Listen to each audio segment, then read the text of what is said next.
محمود بھی، اس نے مطلق کا شاہد مشہود بھی، علم و حکمت میں وہ غیر محدود بھی، زہرن امیوں میں اٹھایا گیا۔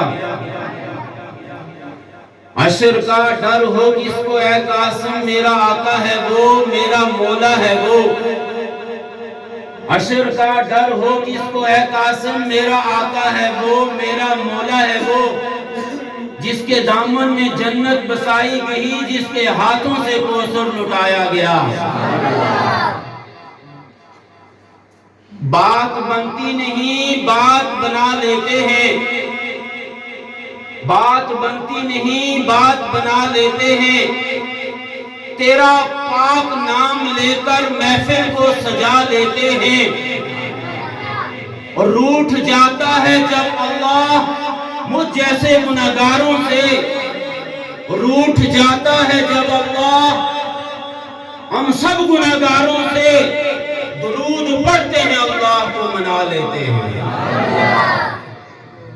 تمام حضرات پیار و محبت سے، دل کی گہرائیوں سے، دل کو زندہ کر کے، گرما کر، محبت اظہار کرتے ہوئے نبی علیہ السلام کی ذات مقدس مطہر پر درود شریف پڑھ لیں۔ اللہم صلی علی محمد وعلی آل محمد کما صلیت علی ابراہیم وعلی آل ابراہیم انک حمید مجید۔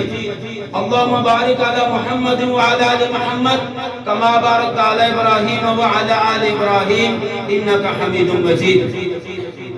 میرے عزیز دوستو، بزرگوں، نوجوان ساتھیوں اور سفید ریش میرے بزرگوں،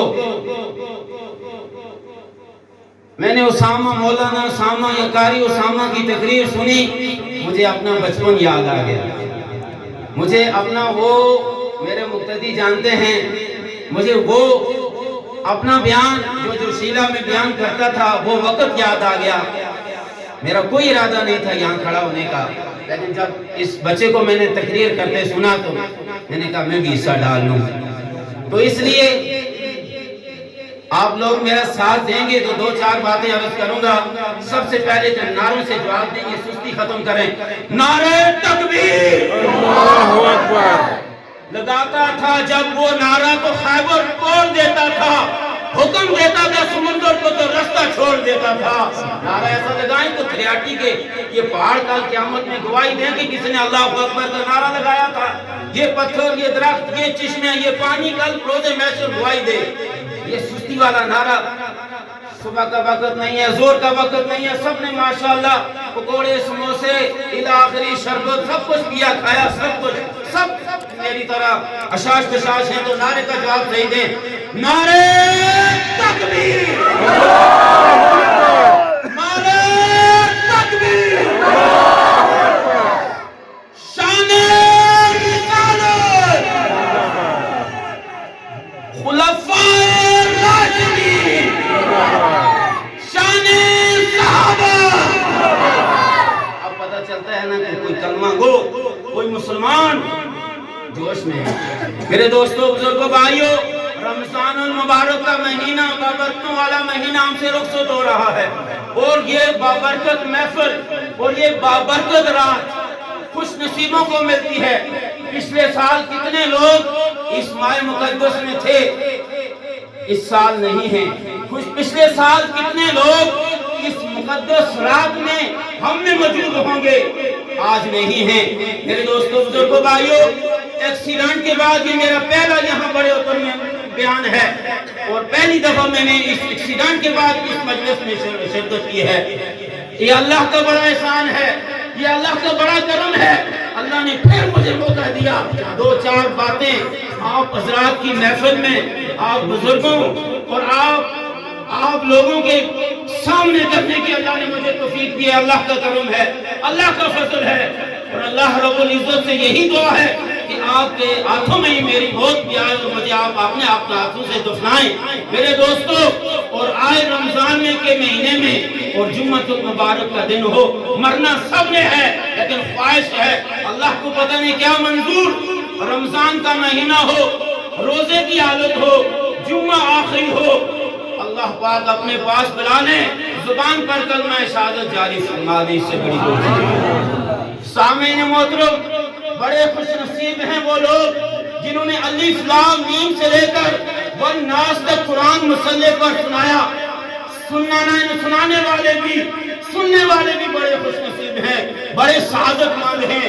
میرے دوستو بزرگ بھائیو، یہ قرآن کوئی معمولی کتاب نہیں ہے، یہ بڑی عظمت والی کتاب ہے، بڑی بڑائی والی کتاب ہے۔ اللہ اکبر، اس میں شک کی کوئی گنجائش نہیں۔ قرآن خود کہہ رہا ہے لا ریب فیہ، اس میں کوئی شک کی گنجائش نہیں۔ اور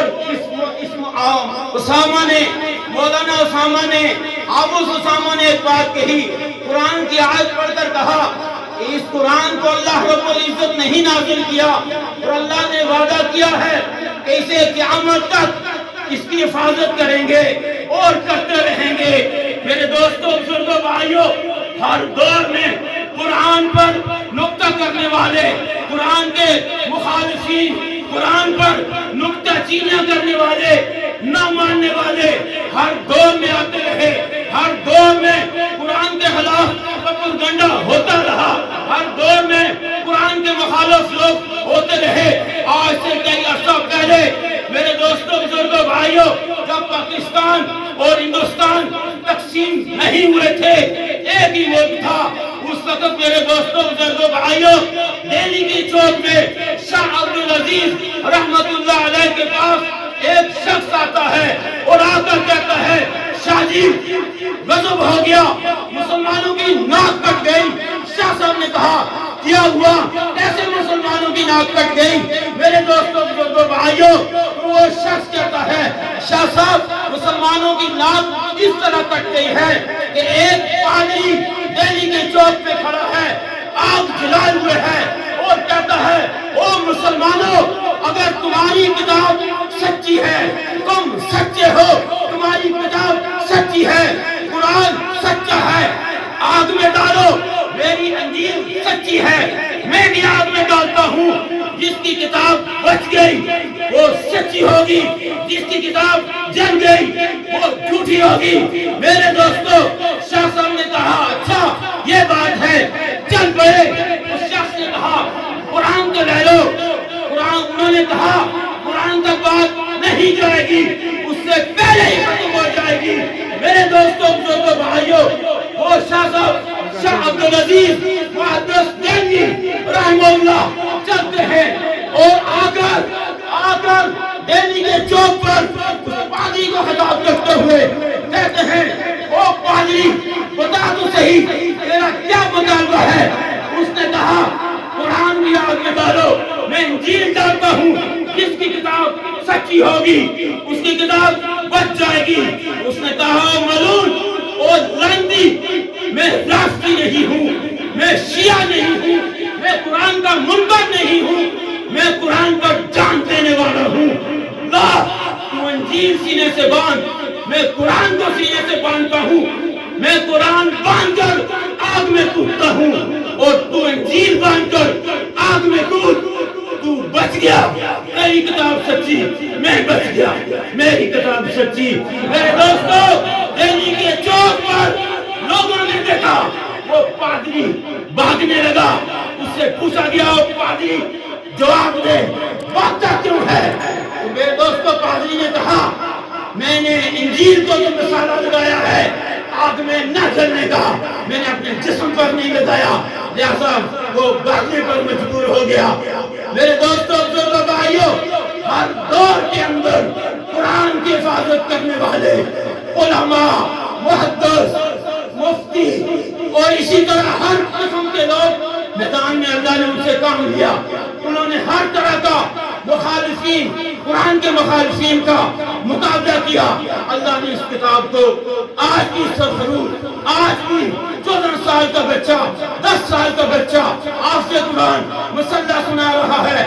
میں آج چیلنج سے کہتا ہوں پوری دنیا میں کسی امام بارگاہ میں کوئی قرآن سنایا گیا، کسی شیعہ کی مسجد میں قرآن سنایا گیا نہ، کسی قائدیانی ملعون قرآن نہ، ان کی زبان پر یہ پاک کتاب نہیں آ سکتی کیونکہ وہ لعنتی ہے، ملعون ہے۔ میرے دوستوں بزرگوں بھائیوں، ایک واقعہ آپ کے سامنے کرتا ہوں، 3 منٹ باقی ہیں، 15